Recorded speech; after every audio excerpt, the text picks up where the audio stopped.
Hi everyone, Amani here with Tarot 101, and today we're asking, what does the first reading look like? Getting a tarot reading for the first time can seem intimidating, especially considering the way it's often portrayed in popular media. You might be thinking, what if I get the death card? Or perhaps imagining someone sitting in a dark room with a crystal ball, or maybe just thinking, what if I don't know what kinds of questions to ask? You might even be thinking this is all a load of nonsense. Any way you look at it, it's important to realize that tarot is just a tool, one that can help us connect to deeper reflection and intuition, something we all have, in hopes of finding deeper personal and spiritual development. So what does that mean for you in your first reading? Let's see if we can break that down a little bit. Number 1, share your story. After you've purchased a reading, I'll start by asking about your current situation. So what kinds of things have been going on recently, what kind of feelings you've been having, when you notice certain things coming up, and the like. From the perspective of trying to get you the answers that you need, it'll be much more worthwhile for you if we can dig into the things that you haven't considered or can't directly know. This is also the part of the reading where we will be kind of grounding ourselves and settling into the reading space, so we might do a little bit of meditating on a question or just breathing as we settle into the reading, or might introduce some crystals into the space to be able to help us clarify our energy. But part of sharing your story is definitely bringing your energy into the space, having some quiet and making sure that we're really present here before we begin.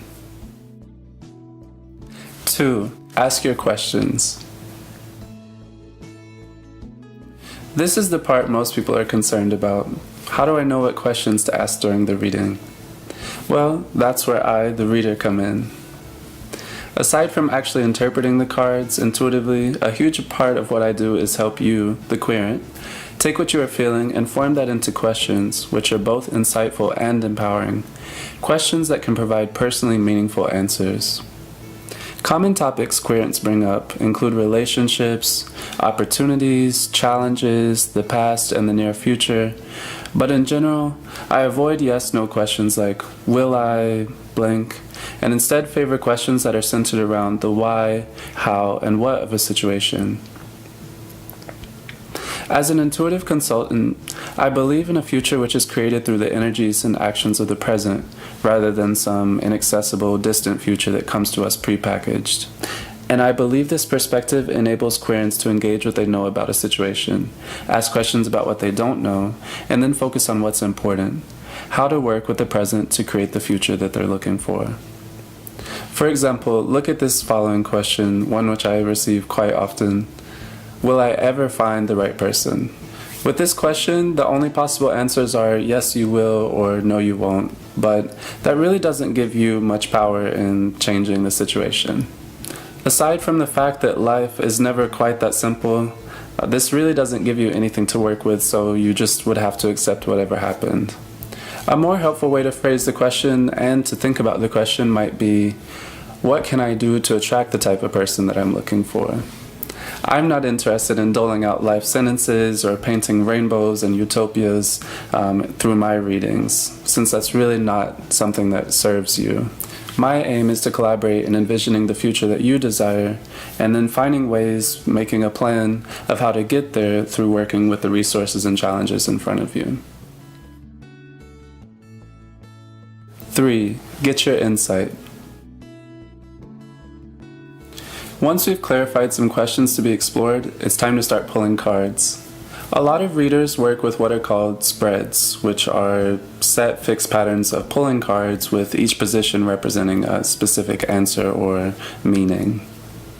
While I offer many different kinds of spreads, such as the astrological spread or personal horoscope through my Etsy shop, I often prefer to work with a freer style, what I sometimes call the tree style, pulling individual cards as they're needed, as questions come up, and building a sort of tree of connected questions. This allows the direction of the reading to change as our consciousness changes, responding to different themes that may be coming up or illustrating connections between different questions. As I pull cards, I'll clarify the questions that I'm asking as well as the patterns that I'm seeing. Live readings tend to be very conversational, and even in email readings, I want it to be very interactive, back and forth, a conversation.